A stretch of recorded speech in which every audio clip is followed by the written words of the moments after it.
ગાંધીજીના આશ્રમમાં ચોર આવેલા. આશ્રમવાસીઓ 2-3 જણા જાગતા હશે, ધીરે ધીરે ચોરની ચેષ્ટા જોઈને 2-4 જણા બીજા જાગ્યા અને ચોરને પકડી પાડ્યો.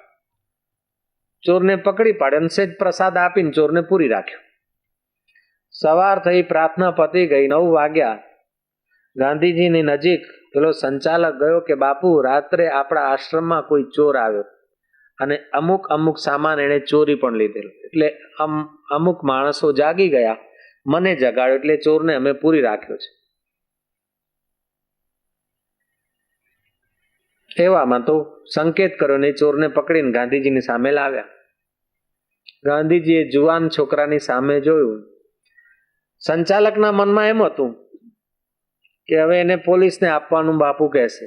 કોઈના મનમાં એમ હતું કે એને ઠપકો આપશે ને જરાક એને કંઈક સજા ફરમાવશે બાપુ. પણ ગાંધીજીને મોહ નહીં, એટલે ગાંધીજીના ચિત્તમાં પ્રકાશ થયો. ગાંધીજી પૂછે છે કે એને નાસ્તો કરાવ્યો છે, તમે એને નાસ્તો આપ્યો છે? સંચાલક કહે છે કે બાપુ આ ચોર છે. ભાઈ ચોર તો છે પણ મનુષ્ય છે કે નહીં? તમે નાસ્તો કરીને બેઠા છો ને એને નાસ્તો આપ્યો કે નહીં? જાઓ એને પહેલા નાસ્તો કરાવો, આદરથી એમને ખવડાવો. સજાથી, ફટકાથી, ગાળથી કે બીજા કોઈ ઉપચારથી એ ચોર એવો સુધરે નહીં જેટલો ગાંધીજીના નિર્મોહી સ્વભાવથી સુધર્યો. અરે રે કે હું ચોર અને મારા માટે આટલી કાળજી, અરે રે કે હું ચોર ને મારા માટે આવું કહ્યું બાપુ. પેલો રોતો રોતો પગોમાં પડ્યો કે બાપુ હવે ચોરી નહીં કરું કે વાંધો નહીં, તું પહેલા ખાઈ લે પછી જોયું જાય. તમે મોહથી આક્રાંત થઈને છોકરાઓને શિક્ષા કરો, મોહથી આક્રાંત થઈને પડોશીને કાંઈ કહો, મોહથી ઉભરાઈને તમે કુટુંબીઓને સુધારવા જાઓ ને કુટુંબીઓ સુધરે નહીં. બાપજી બેઠા હતા ગાડીમાં અને પેલો શેઠ ડ્રાઈવરને ધમધમાવે છે કે મૂર્ખ છે ને સિગ્નલ આપ્યા વિના સાઈડ કાપે છે ને આમ છે તેમ. બાપજી પૂછે છે કે તમે આવા લાલ પીળા કેમ થાવ છો? કે બાપજી આને સુધારું છું. પણ તું પોતાનું હૈયું હિંડોળે ચડાવીને પોતાના હૈયામાં આગ ભભરાવીને તું એને સુધારે છે, સુધરશે નહીં. પહેલા પોતાનું હૈયું શાંત રાખ. કુટુંબીને સુધારવું હોય તો મોહથી નહીં પણ પ્રભુનો છે અને એ બાને સુધારવાની ભાવનાથી તમારો શાંત રાખીને સુધારો તો થાય. એવો તે જગતમાં કયો માનવી છે કે બધી એની ઈચ્છાઓને એના ધાર્યા પ્રમાણે થયું હોય? જગતનો માનવી નહીં પણ જગદીશ્વરની બધી ઈચ્છા પૂરી થતી નથી. ભગવાન કૃષ્ણ આવ્યા. શ્રી કૃષ્ણ તો સાધુઓનો આદર કરે છે, સંતોના દર્શન કરે છે ને 13 વર્ષ ઋષિઓના આશ્રમમાં અજ્ઞાતવાસ શ્રી કૃષ્ણ ગાળે છે. ત્યારે શ્રી કૃષ્ણના ચેલકા અને ચેલકાઓના ચેલકા શ્રી કૃષ્ણની વાત માનતા નથી. ખાનપાનમાં શ્રી કૃષ્ણ સંયમ સેવે છે, અભક્ષ નથી ભક્ષણ કરતા. ત્યારે ચેલકાઓના ચેલકા અભક્ષ ભક્ષણ કરે છે, અપેય પીએ છે, સુરાપાન કરે છે. છતાં પણ શ્રી કૃષ્ણના ચિત્તમાં શોભ થયો નથી, કારણ કે ઇસી કા નામ દુનિયા હૈ. કેમ કે મોહ નથી. ઋષિઓનું અપમાન કર્યું છે એટલે કૃષ્ણને થયું કે આમને મફતનું મળ્યું છે અને માથે ચડી ગયા છે, ભલે એમને સજા મળતી. શ્રી કૃષ્ણની સામે દ્વારકા ડૂબી રહી છે, ચિત્તમાં શોભ નથી, કારણ કે મોહ નથી. તેથી આપણે તો અરે રે મારા છોકરાનું શું થશે, એ મોહ રડાવે છે. મારા બંગલાનું શું થશે, મારા છોકરાનું શું થશે, મારા જમાઈનું શું થશે, પણ મારું શું થશે એ વિચાર કરો. હું પેલા અમથા કાકાની વાત કહું. અમથા કાકા મરવા પડ્યા. ડોક્ટરે કીધું કે કાકી હવે તો ધર્મની થાળી ઉપર હાથ મેલાવો, બસ દાનની થાળી ઉપર. કાકી બરાબર માલિશ કરીને અમથા કાકાને જરા સજાગ કર્યા કે અહીંયા થાળીએ હાથ મૂકો. કે કે આ દાનની થાળીએ હાથ મૂકો, રોમ રોમ કરો. કે મારું બૈરું ક્યાં છે? કે આ ઊભી હું મણી 6 ફૂટની. મારા છોકરા ક્યાં છે? કે આ 4 ઊભા અને 3 વહુઓ ઊભી ને એક છોકરો કુંવારો છે. કે છોકરા ઓય છે, બધા ઓય છે, તો પેલું ખડે કોણ ગયું? ખેતરે કયો ગયો?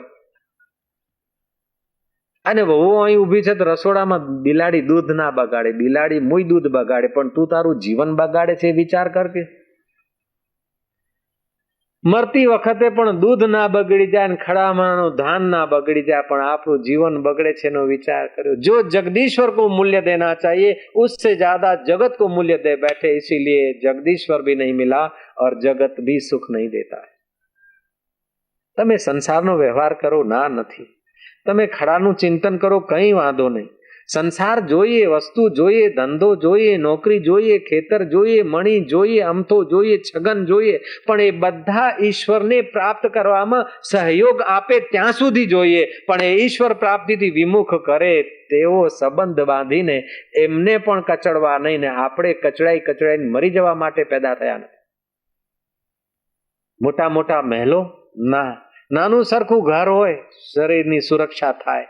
મોટું હોય તો ચાલે, નાનું હોય તો ચાલે, સાદા કપડા હોય તો ચાલે અને ભારે હોય તો ચાલે, પણ ભક્તિની આવશ્યકતા છે, સત્સંગની આવશ્યકતા છે.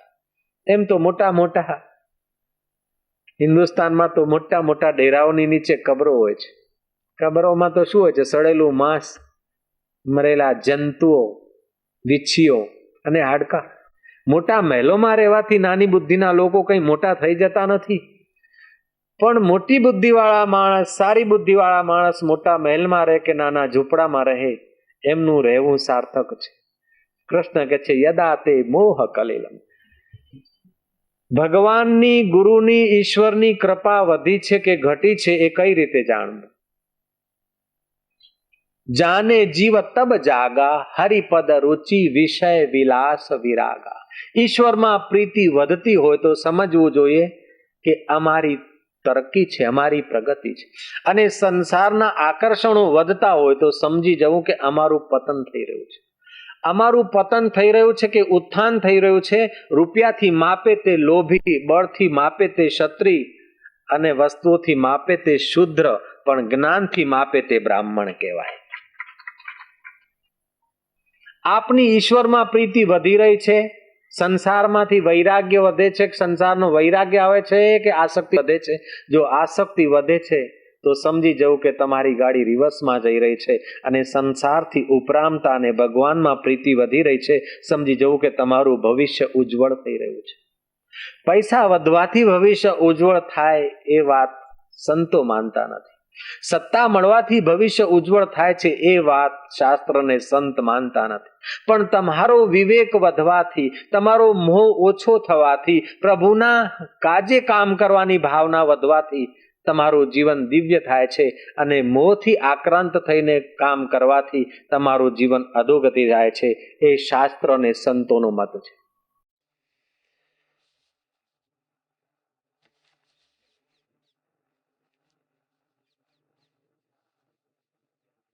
નેમિષા અરણ્યમાં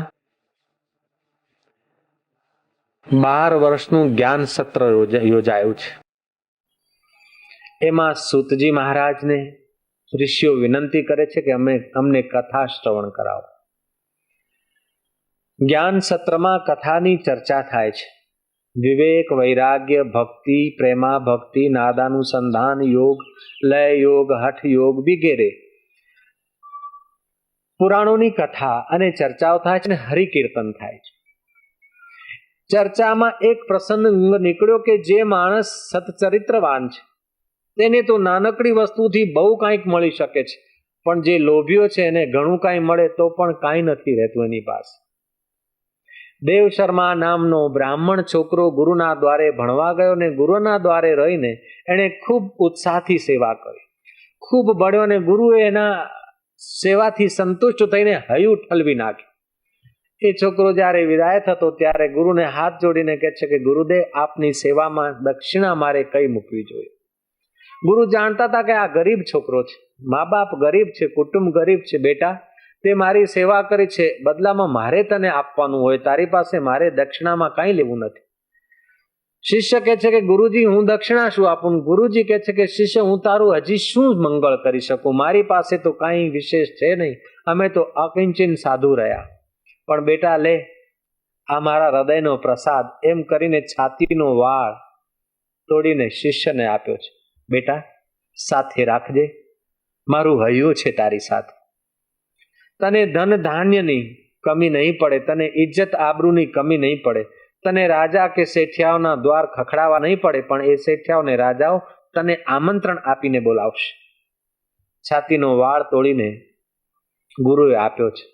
શિષ્ય પ્રણામ કરીને પોતાના ગ્રસ્ત જીવનમાં પ્રવેશ કરવાની આજ્ઞા મેળવીને બ્રહ્મચર્ય જીવન ની પૂર્ણાહુતિ કરીને ગૃહસ્થ આશ્રમની શરૂઆત કરવા માટે રજા લઈને જાય છે.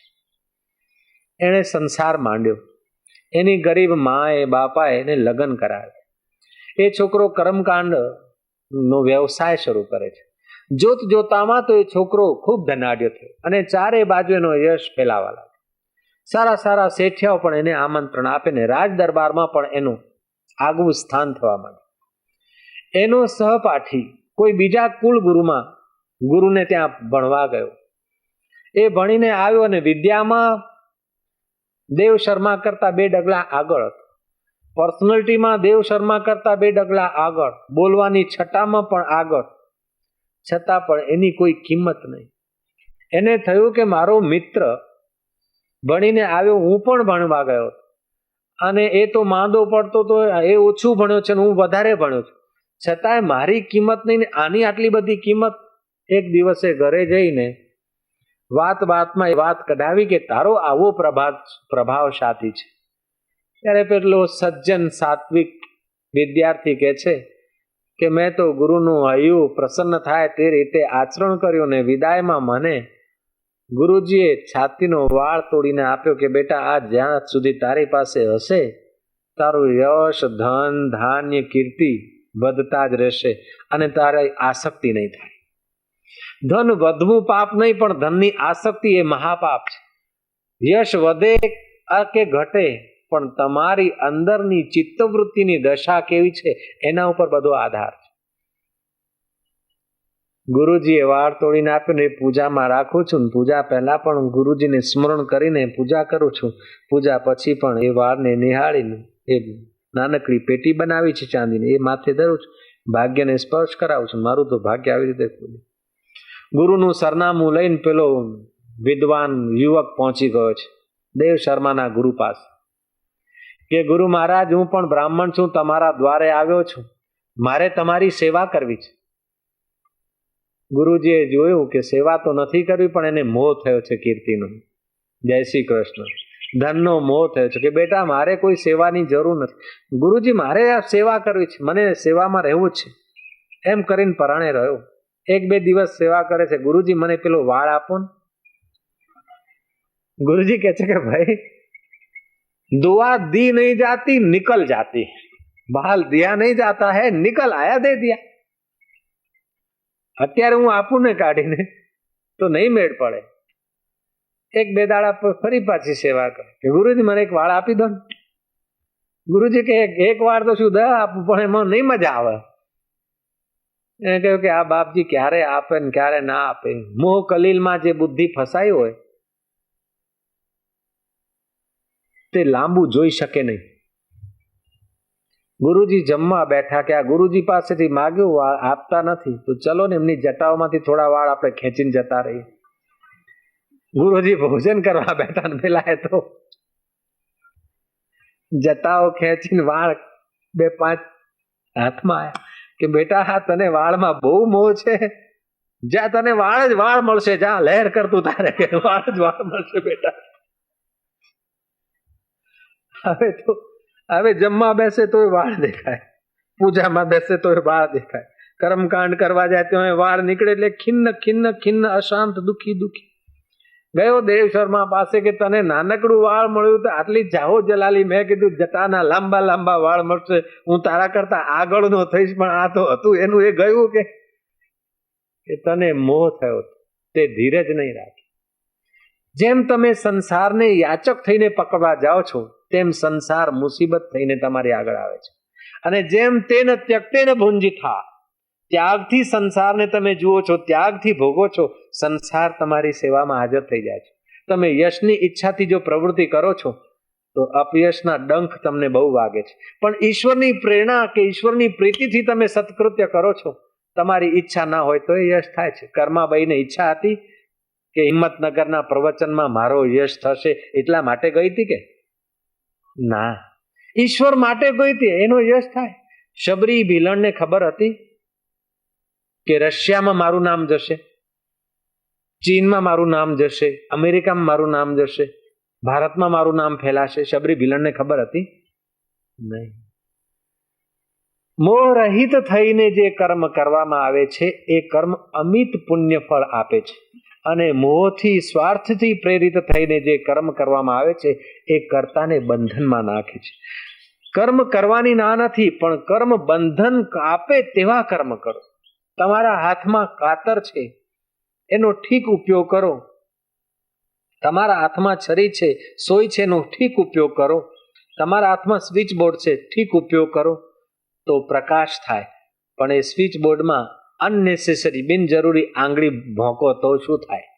એવી રીતે બુદ્ધિનો ઠીક ઉપયોગ કરો, વસ્તુનો ઠીક ઉપયોગ કરો તો મોહ માયાથી પાર થવાય. પણ વસ્તુ અને સંપર્કમાં મોહ માયાથી જો કૂદકા માર્યા તો એ સંપર્ક અને એ વસ્તુઓ દુઃખ દે છે. જ્યારે તમે પત્નીના આધારે સુખ ભોગવવા માંડો છો, પત્નીનો સ્વભાવ તમારાથી વિપરીત થશે. જે પ્રેમ ભગવાનને કરવો જોઈએ તે પ્રેમ જ્યારે તમે કોઈ વ્યક્તિને, કોઈ નેતાને, કોઈ જનતાને એના ઉપર તમે આધારિત થવા માંડો છો, એ આધાર તમારો ખસેડી લેવામાં આવે છે. જે પ્રીતિ પરમાત્માને કરવી હોય એ કરવી જોઈએ, એ પ્રીતિ જો તમે ફિક્સ ડિપોઝિટ ઉપર રાખો છો તો એ ડિપોઝિટનો ભલે વ્યાજ તમને હાથમાં આવે પણ એ વ્યાજથી શાંતિ નથી મળતી. જે આધાર વિશ્વંભર પર રાખવો જોઈએ એ આધાર જો તમે પેન્શન ઉપર રાખો છો તો તમે ભગવાનનું અપમાન કરો છો. માતાના ગર્ભમાં હતા અને જ્યારે ખોળામાં આવ્યા ત્યારે એ જગદીશ્વરે તમારા માટે વ્યવસ્થા કરી તો પેન્શનનો આધાર, ડિપોઝિટનો આધાર, છોકરાનો આધાર, ફલાણાનો આધાર એ બહારના આધાર રાખી અને તમે અંતર્યામી પરમાત્મા સાથે બેવફાઈ કરો છો. એટલે બહારના આધારો પણ તમને ડંખ આપે છે, બહારના આધારો પણ તમને ધક્કા આપે છે. જેમ કોઈ માણસ ખુરશીના સહારે ઊભો થયો હોય, ટેબલના સહારે ઊભો હોય, ટેબલ ખસેડી લેવામાં આવે, ધડાક લઈને પડે, એમ ઈશ્વરનો સહારો છોડીને જ્યારે પદનો સહારો, સત્તાનો સહારો, સૌંદર્યનો સહારો, મઠનો સહારો, મંદિરનો સહારો, હું સંત કહેવડાવું એ કહેવડાવવાનો સહારો, એ કોઈ સહારામાં તમારું મન મોહના કલીલમાં ફસાય છે ત્યારે એ સહારો ખેંચી લેવામાં આવે છે. જ્યારે જ્યારે તમને લાગે કે સંસારમાં મારા દીકરાએ મારાથી આવો વર્તાવ કર્યો ત્યારે અંદર ડૂબકી મારવી જોઈએ કે જે પ્રેમ ભગવાનની સાથે, જે આધાર ઈશ્વર ઉપર રાખવો જોઈએ એ આધાર મેં છોકરાની કમાણી ઉપર રાખ્યો છે, તેથી મને આવો ડંખ મળે છે. જે આધાર ઈશ્વર ઉપર રાખવો જોઈએ એ આધાર મેં છોકરાઓ મારો યશ કરશે તે આધાર રાખ્યો, તેથી મારો અપયશ થાય. जो प्यार भगवान को करना चाहिए, जो आधार ईश्वर पर रखना चाहिए, वो आधार अगर दुनिया किसी वस्तु पर, किसी व्यक्ति पर रखा, तुरंत वहां से वो चीज, वो व्यक्ति के स्वभाव को कुदरत गड़बड़ कर देती है. ये अकाट्य नियम है, આ પ્રાકૃતિક નિયમ છે. એ નિયમથી કોઈ બચી શકે નહીં. રાજા હોય કે રંક, પીર હોય કે ફકીર, અવતાર હોય કે સાધુ હોય કે સંત હોય કે અસંત હોય, તમે જ્યાં સંસારની કોઈ વસ્તુ ઉપર જ્યાં પગ માંડ્યો કે બસ હવે કે નિરાત, હા મારો આધાર છે, એ આધાર હલવા માંડશે. મારા આટલા આટલા MP મારા હાથમાં છે, મારી ખુરશી કોણ હલાવી શકે? ગયા કાકા, જય શ્રી કૃષ્ણ. ડઝનોના ડઝનો MLA મારા હાથમાં છે અને બીજા 2-4 છે એને પૈસા આપીને ફોડી દઈશ. પૈસા આપીને ફોડો કે હીરા આપીને ફોડો, પણ એક ફૂટે બીજો પાછો સંધાઈ જાય. લ્યો, जब तुम बाहर के व्यक्तियों पर जो आधार तुम्हारे पुण्य पर, सच्चाई पर रखना चाहिए, वो आधार अगर बेईमानी पर और व्यक्तियों पर रखते हैं, वो आधार खींच लिया जाता है. कुदरत का नियम. તેથી એ નિયમનો લાભ લેવો જોઈએ. જેમ ગાડી જાય છે તો આગળ આ ખાડા છે, અહીંયા વળાંક છે, અહીંયા ફાટક છે, એ સમજ હોય ને તો ડ્રાઈવરની ગાડી ઠીક ચાલે. એવી રીતે પ્રકૃતિના નિયમો અકાટ્ય રીતે કામ કરતા હોય છે, પણ આપણને ખબર હોય ને તો આપણી ગાડી બરાબર ચાલે. મોહ સકલ વ્યાધિન કર મૂલા, તાતે ઉપજે પુનિ ભવ શૂલા. પ્રાચીન કાળમાં ભુવનેશ્વર નામનો રાજા ચક્રવર્તી રાજા કરતો. ભુવનેશ્વર રાજા હજારો વર્ષ પહેલાની વાત છે.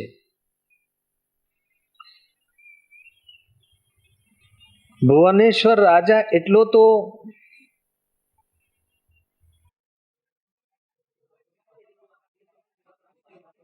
પરલોક સુધારવામાં લાગ્યો કે એણે કેટલાય વાજપેયી યજ્ઞ કર્યા, અશ્વમેઘ યજ્ઞ કર્યા, અને યજ્ઞ કરતા કરતા એના ચિત્તમાં થઈ ગયું કે હું આટલો બધો પુણ્યાત્મા છું, એને એક નિયમ બહાર પાડ્યો, વટ હુકમ. જય શ્રી કૃષ્ણ. વટ થાય તો વાંધો નહીં, પણ વટ થયા પછી હુકમ બહાર પાડવો પડે ને ત્યારે જરા પૂજાના રૂમમાં જવું જોઈએ. જય શ્રી કૃષ્ણ. બદનક્ષીનું બિલ લાવવા પહેલા જો પૂજાના રૂમમાં ગયા હોત તો બદનક્ષીના બિલ લાવવાથી બદનક્ષી ના થઈ હોત. અમુક વખતે કોઈ નિર્ણય લેવા હોય તો થોડોક એ અંતર્યામીનો સહારો લેવો જોઈએ. ભુવનેશ્વર રાજાએ વટ હુકમ બહાર પાડ્યો કે ભગવાન નામ કીર્તન અને ભગવાન નામના ગીત બ્રાહ્મણ, ક્ષત્રિય અને વૈશ્ય જેમણે જનોય પહેરેલો છે એ લોકોએ કીર્તન કરવું નહીં. કીર્તન તો બહુ નાની વાત છે, એટલે શુદ્ર લોકોની મૂડી છે. શુદ્ર લોકો હોય તે લોકો જ કીર્તન કરે, નાની બુદ્ધિના લોકો એ કીર્તન કરે, પણ દ્વિજાતિના લોકોએ કીર્તન કરવું નહીં. આ મારા રાજ્યની વિશેષતા હોવી જોઈએ. મારા રાજ્યમાં દ્વિજાતીય લોકો કીર્તન નથી કરતા, એટલા બધા મહાન છે, એટલા બધા અકળું થવાના છે. વટ હુકમ બહાર પાડવાથી એના પુણ્ય ક્ષીણ થવા માંડે. કીર્તન કરવાનો બધાનો અધિકાર છે. વિદ્વાન હોય, અવિદ્વાન હોય, બ્રાહ્મણ હોય, ક્ષત્રિય હોય, વૈશ્ય હોય, શૂદ્ર હોય, કીર્તનમાં બધાનો અધિકાર છે. કોઈએ હરિનામનો કીર્તન અને સાજ મંજીરા કે એ બધું કરવાનું નહીં. યજ્ઞ, હોમ, હવન, બ્રહ્મસૂત્ર વગેરે આત્મજ્ઞાનની વાતો અમુક કરવી, સ્ટેન્ડર્ડની વાત કરવી અને નાની વાત કરવી નહીં. બધા માણસો કીર્તન કરતા હોય મારા રાજ્યમાં, એ મારા રાજ્યનું અપમાન છે, અને જે એ અપમાન કરશે એને રાજ્ય તરફથી દંડ મળશે. વટ હુકમ બહાર પાડ્યો. જય શ્રી કૃષ્ણ. નિગુરો માણસ સારા સારા કામ કરે, પણ એક એવી મોટી ભૂલ કરે એટલે ખ્યાલમાં આવી જાય કે નિગુરો છે. નિગુરે કા નહીં કોઈ ઠિકાના, 84 में आना जाना पड़े नरक की खान, सुन लो चतुर सुजान, निगुरा नहीं रहना. કથા કે છે એના રાજ્યમાં એક ભગવત ભક્ત નદી કિનારે જેનું નામ બ્રાહ્મણ હરિમિત્ર હતું. હરિમિત્રનો સ્વભાવ કે હરિની મૂર્તિ જુએ એટલે એના હૃદયથી હરિનામના ગીત સ્ફુરી જાય. એ નૃત્ય કરવા માંડે, કીર્તન કરવા માંડે. એના કુટુંબીઓ એને સંતાડી રાખ્યો ને નદી કાંઠે ઝૂંપડી બાંધી આપી કે કોઈને ખબર ના પડે, તું તારે સંતાઈને કરજે. પણ ભક્તની ભક્તિ તમે સંતાડો ક્યાં સુધી સંતાય? હરિમિત્રએ કોઈ મૂર્તિ જોઈ અને હરિબોલ કરીને હરિના ધ્યાનમાં ને કીર્તનમાં તન્મય થઈ ગયો. જોત જોતામાં કોઈ વજીર ત્યાંથી પસાર થયો ને વજીર રાજાનો અંગત માણસ હતો. જઈને રાજાને વાત કરી કે હરિમિત્ર નામનો એક બ્રાહ્મણ છે અને છડે ચોક હરિગીત ગાય છે, અને એના હરિગીત સાંભળીને લોક ભાવ વિભોર થઈ જાય છે, અને હરિનામના કીર્તનમાં બધા ગાંડાની જેમ હસે છે, રડે છે, નાચવા માંડે છે. રાજાના અહમને ઠેસ લાગી કે મારા રાજ્યમાં આવા લોકો?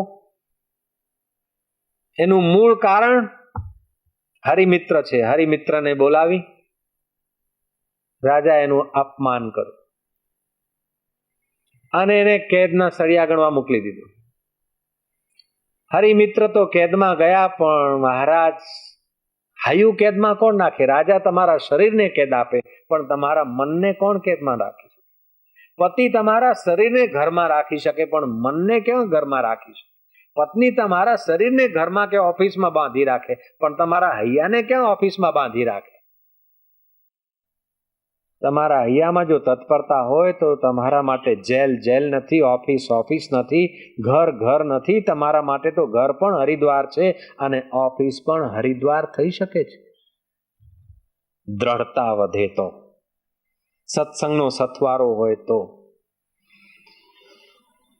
બ્રાહ્મણ હરિમિત્રને જેલની સજા થઈ, પણ એ કોળિયો ખાય છે ત્યારે પણ બ્રહ્મા અર્પણ, હરિને અર્પણ કરું છું.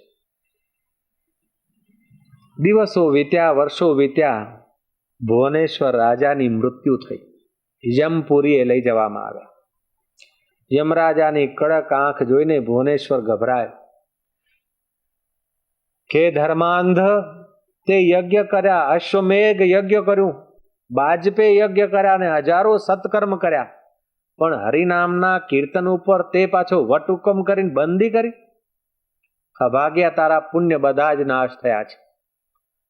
આપી ચેત દુરાચારે ભ્યો પાપે ભ્યો પાપ કૃતમ. દુરાચારી હોય, પાપી હોય, જ્ઞાનની નાવડીમાં તરી જાય.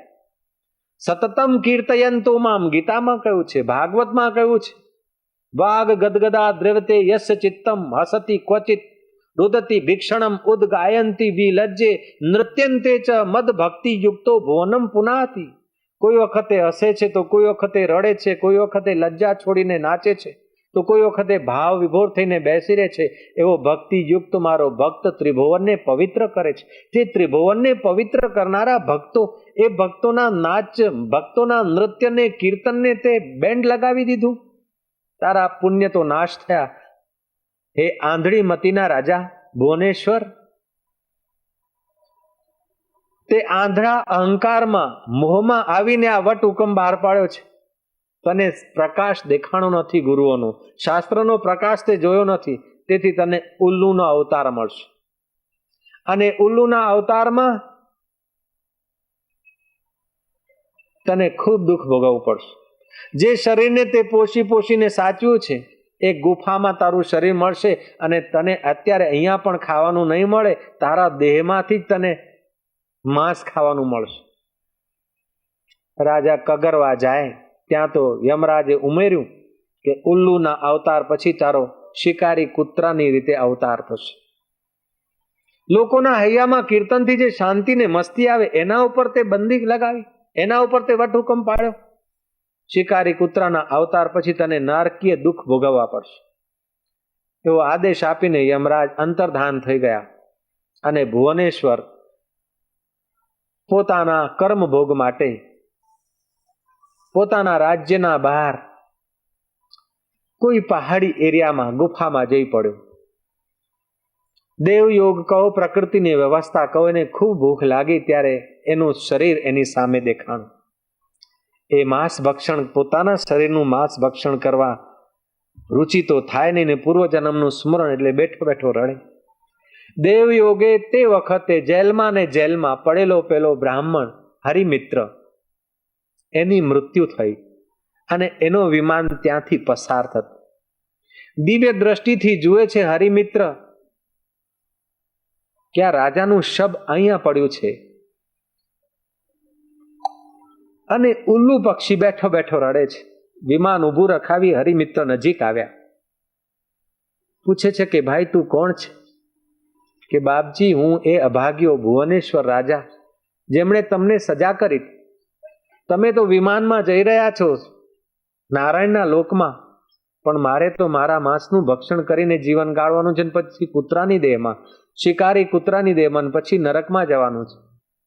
હરિમિત્ર કહે છે કે નહીં નહીં ભુવનેશ્વર, યમરાજાએ ભલે હુકમ બહાર પાડ્યો છે, પણ હરિભક્તિ યમરાજના હુકમને દૂર કરી શકે છે. હરિમિત્ર હરિનું ધ્યાન કરી, હરિનામનું કીર્તન કરીને પાણીમાં નિહાળે છે. પેલા મરદાને છાંટો મારે છે એટલે મરદું અદૃશ્ય થઈ જાય છે. અને ઉલ્લુની યોનિમાંથી, શિકારી કૂતરાની યોનિમાંથી તને હવે શીઘ્ર મુક્તિ મળે, તારું કલ્યાણ થાય, તે માટે તું હરિનું શરણું લે અને હરિને હેત કરતા તને જે કાલાવાલા કરવાનું આવડે એ રીતે તું કાલાવાલા કર. હરિને એ જરૂર નથી કે તમે શ્લોકબદ્ધ પ્રાર્થના કરો.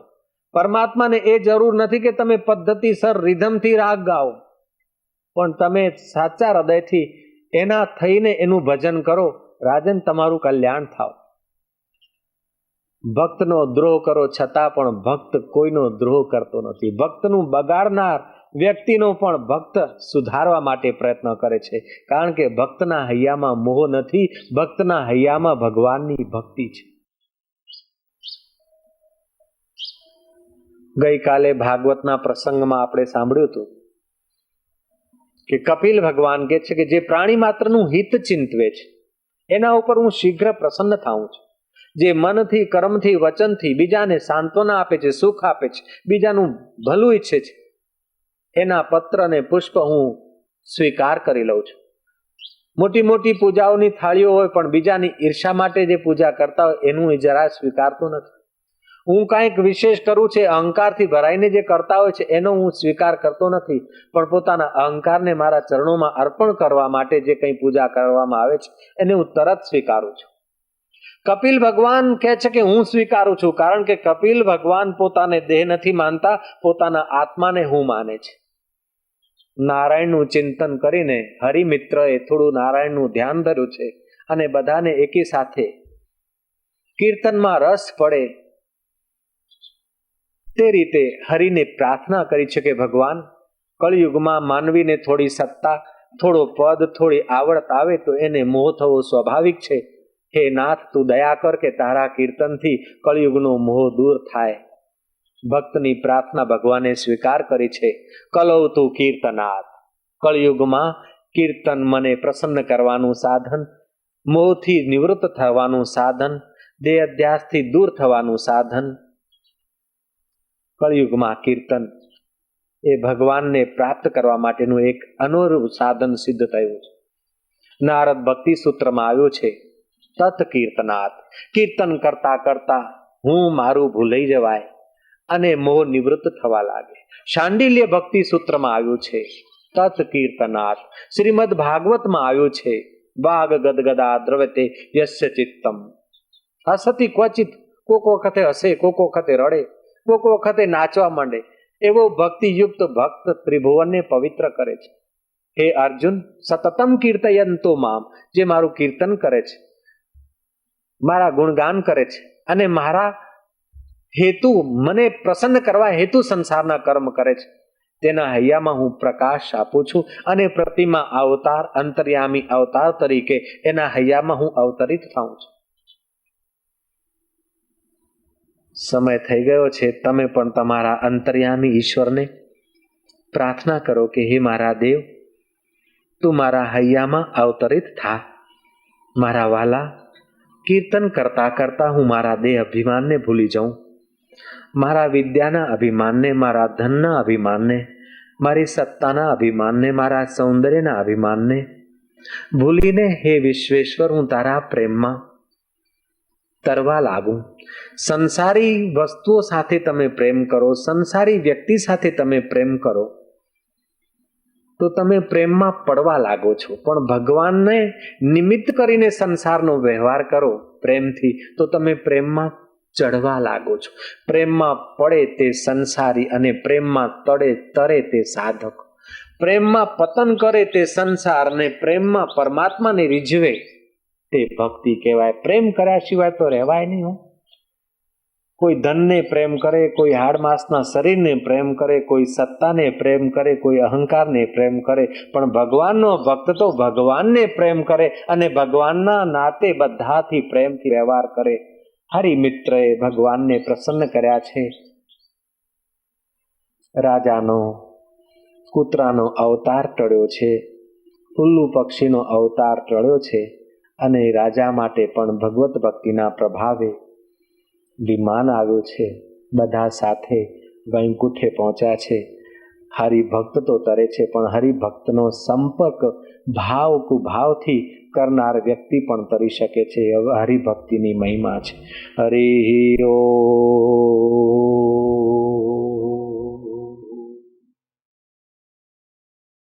હરિ ઓ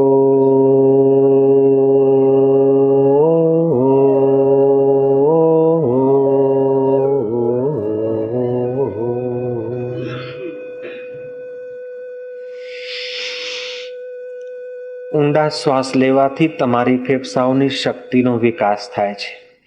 ઊંડા શ્વાસ લેવાથી તમારા આરોગ્યની રક્ષા થાય છે. ઊંડા શ્વાસ લેવાથી તમારા મનના વિકારો દૂર થાય છે. ઊંડા શ્વાસ લેવાથી તમારી મનની એકાગ્રતા વધે છે. ઊંડા શ્વાસ લઈને હરિઓમનું ગુંજન કરવાથી પ્રાણ શક્તિ, મનઃ શક્તિ ઉર્ધગામી થાય છે. ઊંડા શ્વાસ લેવાથી તમારી બુદ્ધિ મોહના કલીલને તરવાનું સામર્થ્ય લાવી શકે છે. તેથી ધ્યાન કરતી વખતે દરરોજે 5-7 ઊંડા શ્વાસ લઈને હરિનામનું ગુંજન કરવાથી તમારા રક્તના કણ પાવન થશે, તમારું હૈયું પાવન થશે અને તમારી બુદ્ધિ મોહ કલીલને તરવાનું સામર્થ્ય લાવશે. પછી તમારો સંસારનો વ્યવહાર મધુર થવા લાગશે. ખૂબ ઊંડો શ્વાસ લો અને હરિનામની પ્રીતિને અંદર ભરો. હરિ ઓમ.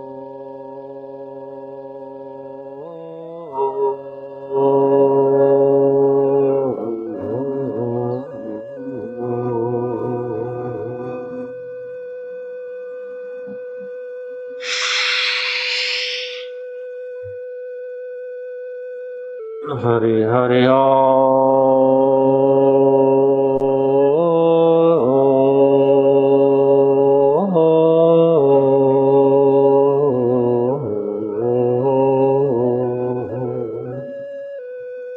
खूब गहरा श्वास लेंगे, 2-4-10 सेकंड रोकेंगे और फिर हरिओम का गुंजन करेंगे, जिससे फेफड़ों की शक्ति का विकास हो, रोग निवृत्त हो, मन पवित्र हो, रक्त का शुद्धिकरण हो और बुद्धि का बल बढ़ जाए। इस हेतु प्राण बल की साधना करेंगे।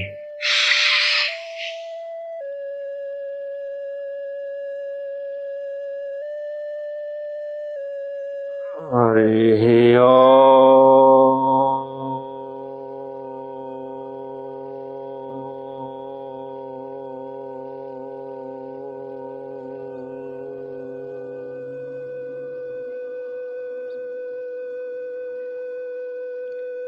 ખૂબ ઊંડો શ્વાસ, ખુલ્લા વાતાવરણમાં શુદ્ધ હવામાનમાં ખૂબ ઊંડો શ્વાસ લઈ ફેફસાઓની શક્તિનો વિકાસ કરીએ.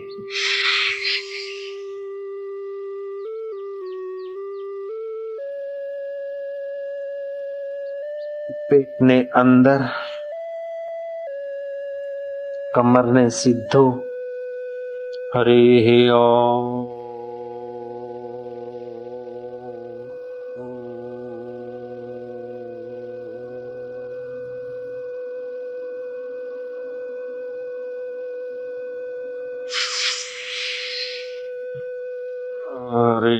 हरि ओम.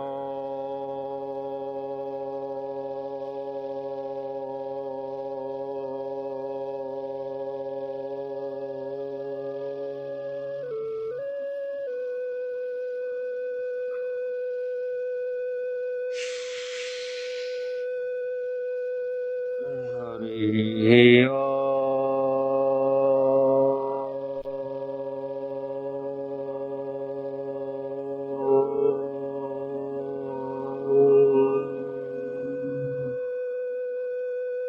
આ પ્રયોગ ઘણો નાનો દેખાય છે પણ લાભ બહુ થાય છે. खूब उत्साह से करना, आपके जन्म जन्मांतर के पाप संस्कार दग्ध हो जाएंगे, अंतःकरण पवित्र होने लगेगा, आत्मविश्वास और आत्म उन्नति होने लगेगी. खूब गहरा श्वास लें.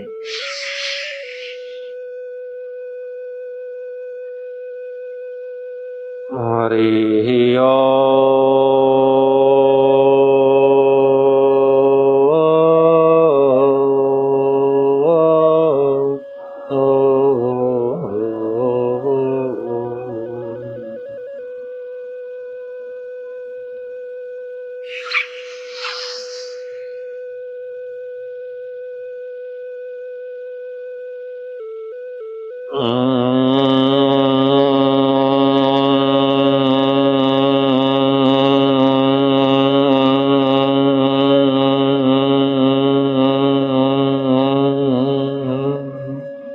इस प्रकार का 2 बार 3 बार हर रोज प्रयोग करने से बुद्धि का विकास होता है.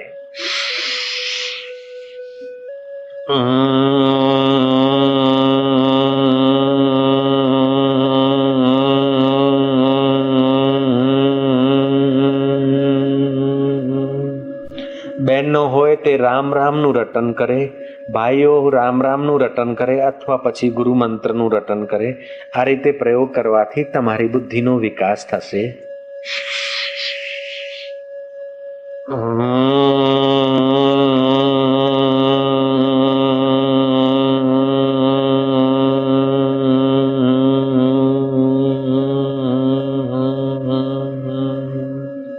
गोरखनाथ जी ने खूब यौगिक सामर्थ्य प्राप्त किया था. गोरखनाथ जी ने खूब योगिक सामर्थ्य प्राप्त किया था. गोरखनाथ जी की टंक विद्या का एक छोटा सा प्रयोग तुम करो तो शरीर की तंदुरुस्ती और मन का सामर्थ्य बढ़ेगा। दायां हाथ बाईं कोनी को पकड़े और बायां हाथ दाहिनी कोनी को पकड़े, पीछे हाथ कर दे। ડાબો હાથ જમણી કોણીને પકડે અને જમણો હાથ ડાબી કોણીને પકડે અને પછી આ પ્રયોગ કરવામાં આવે પેટ અંદર, તમારું શરીર આરોગ્ય થવા માંડશે, બુદ્ધિ શક્તિનો વિકાસ પણ થશે એ પ્રયોગ કરવાથી। શ્વાસ ઊંડો લો।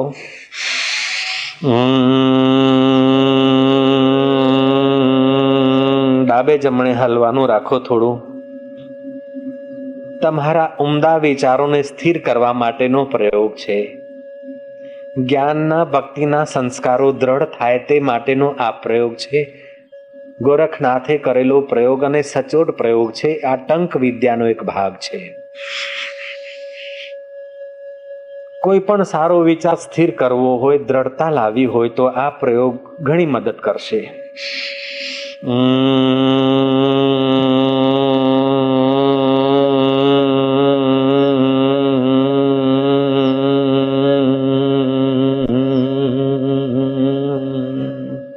फिर से गहरा श्वास लो और सच्चे हृदय से करो, पूरे प्राणों से करो, पूरी शक्ति से करो।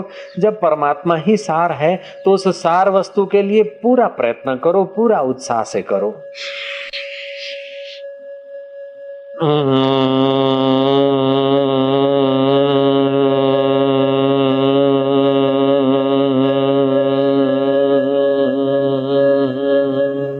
हरि हरि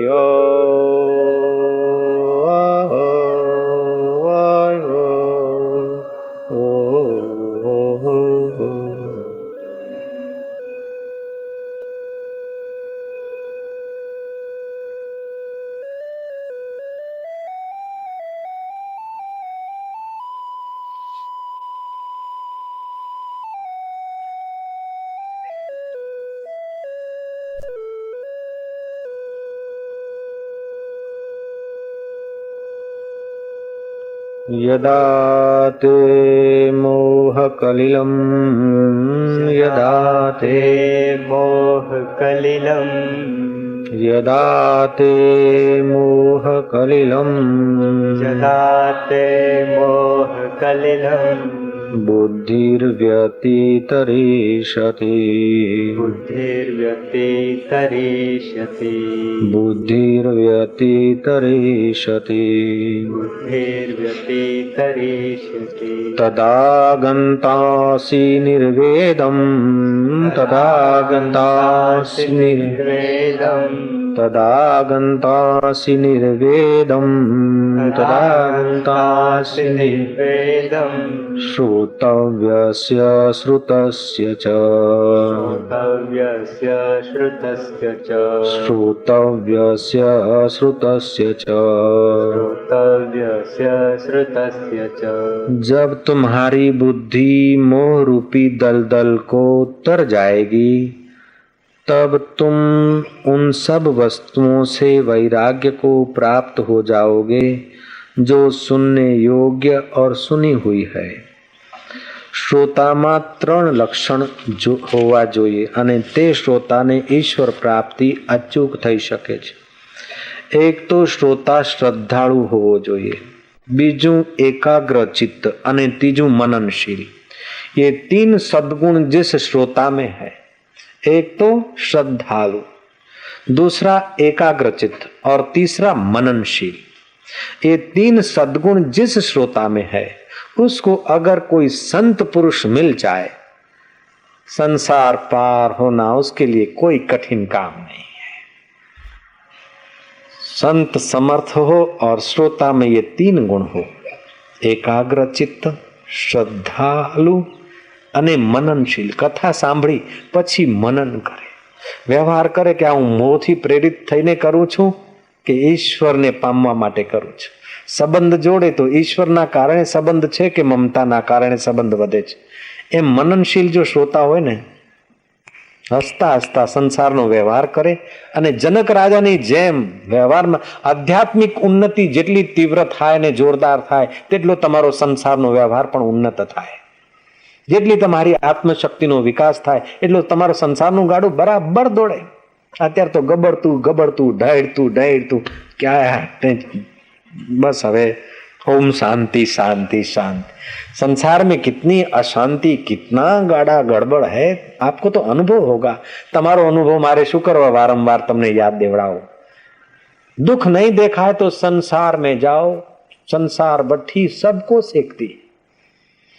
निर्धन धन के लिए चिंतित है, धनवान धन को सेट करने में चिंतित है। कुंवारा सगाई की चिंता में और सगाई वाला शादी की चिंता में और शादी वाला पत्नी को सुधारने की चिंता में और पत्नी पति को सुधारने की चिंता में। कोई छोकरे की चिंता में तो कोई छोकरा न होने की चिंता में। कोई पत्नी से दुखी तो कोई पत्नी के लिए दुखी, कोई धन से दुखी तो कोई धन के लिए दुखी, कोई नौकरी से दुखी तो कोई नौकरी के लिए दुखी, कोई बदली के लिए दुखी तो कोई बदली से दुखी है।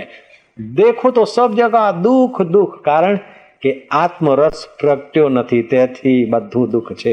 હૈયામાં આત્મરસ થોડો પ્રગટાવો પછી તમે સંસારનો વ્યવહાર કરો, તમને આનંદ જ આનંદ લાગશે। અંતઃકરણનો અનુભવ એકવાર ઊંચો થઈ જવા દો, પછી તમે જ્યાં જશો ને આનંદ જ આનંદ। તમને તો આનંદ પણ તમારી અમી દ્રષ્ટિ જેના ઉપર પડશે ને એ પુણ્ય આત્મા થવા લાગશે, તમે પણ મહાત્મા થવા લાગશો। જય શ્રી કૃષ્ણ।